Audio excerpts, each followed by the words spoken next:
श्री रामचरितमानस को फाड़ दिया गया। कुछ नया नहीं हुआ। ग्रंथों को नष्ट करना जालिमों और बेवकूफों दोनों के लिए जरूरी हो जाता है। सन 1199 में बख्तियार खिलजी ने नालंदा कैसे फूंका था, ये गूगल कर लीजिएगा। एक ढूंढेंगे 100 कहानियां मिलेंगी जहां लोग तीर तलवार तोप और बारूद से नहीं किताबों से घबरा गए। इस बार निशाने पर हैं गोस्वामी बाबा तुलसीदास। क्यों? क्योंकि उन्होंने श्री रामचरितमानस में लिख दिया, ढोल गंवार शूद्र पशु नारी सकल ताड़ना के अधिकारी। दलितों और महिलाओं का घोर अपमान कर दिया बाबा ने, और अपमान हुआ है ये समझने में हमको 400 साल लग गए। बड़ा लेट रिएक्शन आया। धक्का 400 साल पहले दिया, गिरे अब। मैं बाबा तुलसीदास में अटूट श्रद्धा रखता हूं, लेकिन वो तो पूरा देश रखता है। 150 को छोड़ दीजिए तो कौन है जो बाबा का भक्त नहीं है। लेकिन आज मैं बाबा को एक श्रद्धालु की तरह नहीं, एक राइटर की तरह अप्रोच करूंगा और आपको बताऊंगा कि क्या उन्होंने ये चौपाई लिखकर गलत किया।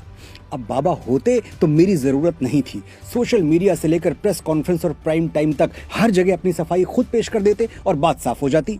लेकिन बाबा सशरीर है नहीं, इसलिए मुझे ही बोलना पड़ेगा। सिर्फ 2 मिनट मुझे गौर से सुनिएगा, ढोल गंवार का पूरा सच आपके सामने आ जाएगा। ऊपर वाला रॉन्ग हो सकता है, लेकिन डोंग कभी रॉन्ग नहीं होता। बचपन में तहलका फिल्म देखी थी जिसमें अमरीश पुरी साहब ये डायलॉग बोलते हैं। तो क्या फिल्म के राइटर्स कहना चाह रहे थे कि डोंग सचमुच ऊपर वाले से बड़ा है? नहीं भाई, ये तो एक विलेन ने बोला, और विलेन तो वही बोलेगा जो उसका कैरेक्टर है, उसका चरित्र है, यानी गलत बात बोलेगा। इसे फिल्म के राइटर का विचार नहीं माना जा सकता। पॉइंट यही है, जब फिल्म के डायलॉग उसके कैरेक्टर के विचार हैं, राइटर के नहीं, तो फिर श्री रामचरितमानस में खलनायक समुद्र के विचार बाबा तुलसीदास के विचार कैसे हो गए? श्री रामचरितमानस एक प्रबंध महाकाव्य है, जैसे नॉवेल या फिल्में होती हैं। प्रबंध साहित्य वो है जिसकी कहानी में एक स्टार्ट हो, एक मिडिल हो और एक एंड हो, और उसमें जो कैरेक्टर जैसा है उसके डायलॉग्स वैसे ही हों, यानी हीरो सही बात करे और विलन गलत। ढोल गंवार शूद्र पशु नारी सकल ताड़ना के अधिकारी, इस चौपाई को या इस डायलॉग को संदर्भ और प्रसंग के साथ, रेफरेंस टू कॉन्टेक्स्ट के साथ समझेंगे तभी बात समझ में आएगी। सीन देखिए पहले।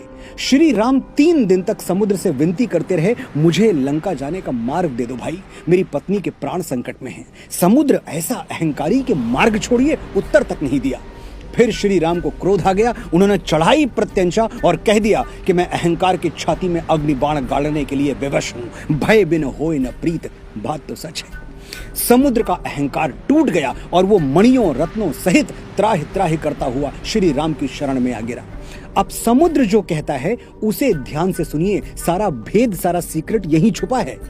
सभय सिंधु गहि पद प्रभु केरे, क्षमहु नाथ सब अवगुण मेरे। गगन समीर अनल जल धरनी, इनकई नाथ सहज जड़ करनी। प्रभु भल कीन मोहि सिख दीन्ही, मर जादा पुण्य तुम्हारी कीन्ही। ढोल गंवार शूद्र पशु नारी, सकल ताड़ना के अधिकारी।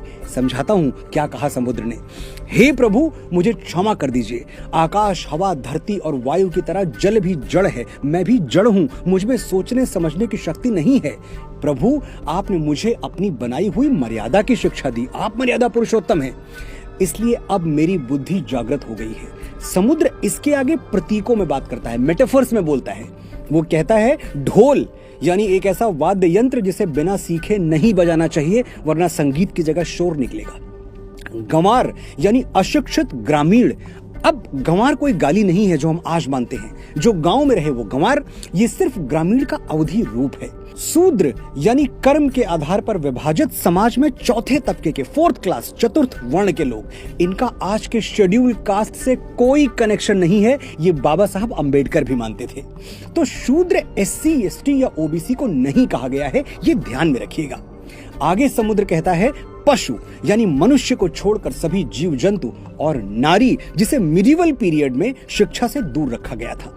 आपने जो शिक्षा मुझे दी है उस पर इन सब का भी अधिकार है। ढोल गंवार शूद्र पशु नारी, इन सबको ये शिक्षा मिलनी चाहिए जो आपने मुझे दी।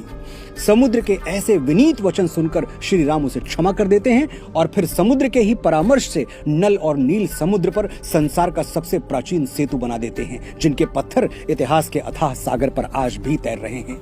अब आप ही बताइएगा, ढोल गंवार सूद्र पशु नारी सकल ताड़ना के अधिकारी, ये श्री राम के थॉट्स हैं या गोस्वामी तुलसीदास के? दोनों के नहीं, ये विचार 100% समुद्र के हैं और किसी भी एंगल से गलत नहीं है। जरूरत है सिर्फ खुले और साफ मन से एनालाइज करने की, सोचने की, समझने की। गोस्वामी बाबा तुलसीदास दलित विरोधी होते तो क्या निषाद राज, केवट और शबरी को रामायण में सह नायकों की भूमिका देते, अनगिनत चौपाइयों में उनकी प्रशंसा करते? और यदि वो नारी विरोधी होते, नारी कहा मैंने, ध्यान दीजिएगा, औरत नहीं। आशा करता हूं अब तक आप भी अपने आसपास के सम्मानित महिलाओं को औरत कहना छोड़ चुके होंगे। जो रेफरेंस और कॉन्टेक्स्ट नहीं समझ रहे हैं वो मेरा ये वीडियो जरूर देखें, लिंक डिस्क्रिप्शन में दे रहा हूं। तो बाबा तुलसीदास अगर नारी विरोधी होते तो क्या देवी अहिल्या, जिनका शील भंग किया गया था, क्या उनको इतना सम्मान देते जितना दिया है? रामचरितमानस या किसी भी ग्रंथ को जलाकर आप बख्तियार खिलजी की टीम में शामिल होना चाहते हैं तो आपकी मर्जी, वरना सच तो यह है कि कुछ पन्ने जलाने से न राम की महिमा जलाई जा सकती है न तुलसी का तेज। मैसेज एकदम क्लियर है, अफवाहों पर न जाएं, अपना दिमाग लगाएं। जय श्री राम, जय बाबा तुलसीदास।